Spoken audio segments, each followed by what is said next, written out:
children of God can get together, and usually it doesn't happen right away, but we've been in environments where we've spent weeks together with other believers, and we've worshiped the Lord together for hours and hours, days and days. And it seems like on the earth, this is on the earth I'm talking about now, Stephen, but it seems like the first day you peel off one layer of humanness, you know, the sin and the pride and the plastic faces and the things the walls that you build up, and then the second day you peel off another layer, and then another, and finally we are worshiping God by our spirits, by a spirit and truth, and at that point, gosh, we see a little bit of heaven on earth, because there's this love and the unity amongst the brethren, and it is precious, priceless, more important, more wonderful than anything the earth has. You know, a lot of people want to know how heaven is going to look and what it's going to feel like, and all we can relate with is what's here.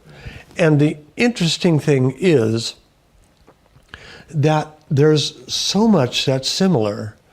And of course, I've had years to think about what I saw and put a logical, scientific spin on it, if I can. At least I try when I can. There's a lot of similarities. For example, there seems to be gravity there. Heaven seems to have gravity. That was important for me to figure out, because I thought, well, if it didn't have gravity, then how can you have the flowing water? And look at that, water flowing. But then how are we moving around? We're not walking, are we? I don't feel walking. So angels have wings, but not all of the angels have wings. But how does this work? So there's a lot of similarities there. I noticed blue skies. I noticed trees, different trees, but trees, and there's a wall that looks, oh, I don't know. It doesn't look like any wall I know, but no. It's kind of like the wall in Jerusalem, maybe, in the old days, but I wasn't there when it happened, but maybe the wall around Jerusalem in the old days, except bigger and thicker by far. And people looked like people, except their smiles were bright, their eyes were brilliant, the skin had no age, signs of age. Here's what's interesting. You may or may not like this story, but I was ushered into the entrance of heaven. This was not going into the gate yet. That would happen later. But one of my first experiences was I was coming into the countryside, and I was coming down like a descending airplane, down onto a little road. And I still have my angelic guides behind me. And I see this huge wall in front of me. There's a gate, but I hadn't noticed that yet. I would later.